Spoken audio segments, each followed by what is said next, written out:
you know who like hit a gold mine in this one, in this draft lottery? Oklahoma, man.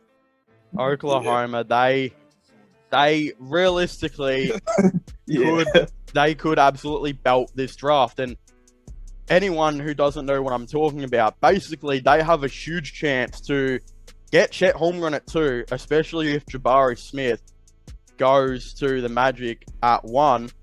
And then at pick 12, there's rumors Jalen Duren might be falling down to pick 12. And I don't know if you've heard of that guy, but he's basically was compared to a little bit smaller, maybe actually could be the same height, like a Dwight Howard type.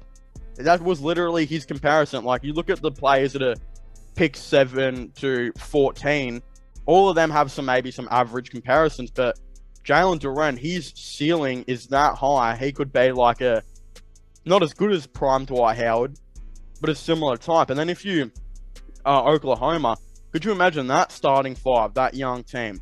Point guard, you would have Josh Giddey; shooting guard, SGA; small forward, Lou Dort; power forward, Chet; and at the 5, you would have Jalen Duren. Jeez, they did well in the lottery. But I want to know, do you think, is that like the type of team that you would go for? Or do you think Oklahoma maybe they might end up with someone else at 2, like that Paolo Bonchoro, or maybe a Jabari Smith? I think Oklahoma right now, is willing to experiment. So I think whoever the best available is, that's what they're going to take.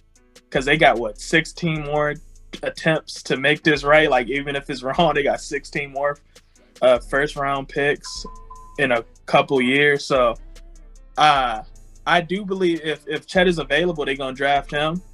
But, like, I think no matter who they draft, they lineup, like, is going to be special. Like, they got big guards. Like, they literally have what a lot of teams want. They got big guards. They got the potential to have athletic forwards. Yeah, and it's like, I think Oklahoma got their best case scenario, right? They and I think Derek Favors. Yeah, I think Derek Favors opted in his contract too, but like they got a lot of options here. Yeah, like Sam Presti. I think Sam Presti. Yeah, Sam Presti did his thing. Yeah, he did his thing. Honestly, I haven't been too fond of them trading for all of those picks. I just really thought though, I didn't think it would have been like the greatest thing. So a lot of those picks would have ended up a little bit lower, especially later in the years. But I think what I said the whole time was they just need one draft lottery to go their way. And out of all of the years that they needed it to go their way, it was this one. And they managed to get up to 2. Because the worst case scenario would have been for them to not win it and have 4 and 5. I think they would have suffered more than nearly any other team, because what they would have had to do is they probably couldn't take best available anymore, because that would have been a Jaden Ivey or a Shaden Sharp who wouldn't have fit into their team. If they had like 5 or 6, like they fell down a bit, they probably would have had to potentially reach and take a Jalen Duren and hope that he turned out what they, wanted with Giddey last year, where they reached for Giddey. That's what I am assuming would have to happen, but they've landed with a top 3 pick now, and they need a power forward and they need a center.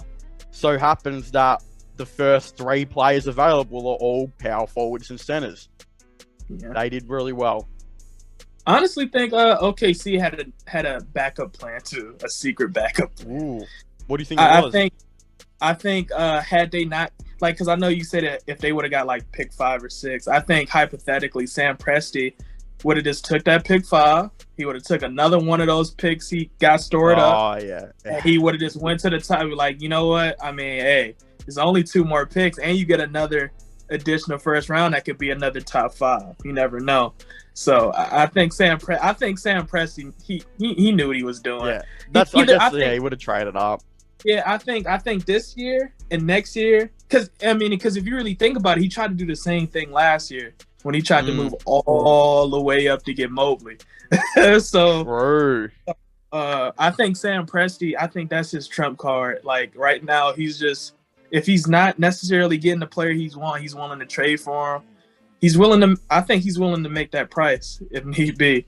Do you think, imagine if he did this, do you think he would offer 12 and 2 first round picks for like pick 4 and hope like a Banchero type player falls down to that. Imagine if he came out with Paolo Banchero and Chet Holmgren, who are both like supposed to be top 4 players in the draft, and they need both of those guys. Cause who's the second pick? Cause Orlando's 1. Yeah, OKC had pick 2. Oh yeah, and then the third pick is who? Houston, and then Sacramento had 4. Okay, so yeah, I think they could have got a deal done with Houston or Sacramento confidently. I think really Sacramento. I think Sacramento would have been willing to do that. They would have had to do that, honestly. I wonder what Sacramento are trying to do, man. What a team! what a franchise! I don't even know what they're trying to accomplish now. It's a very weird team. I don't know. I don't even want to talk about it.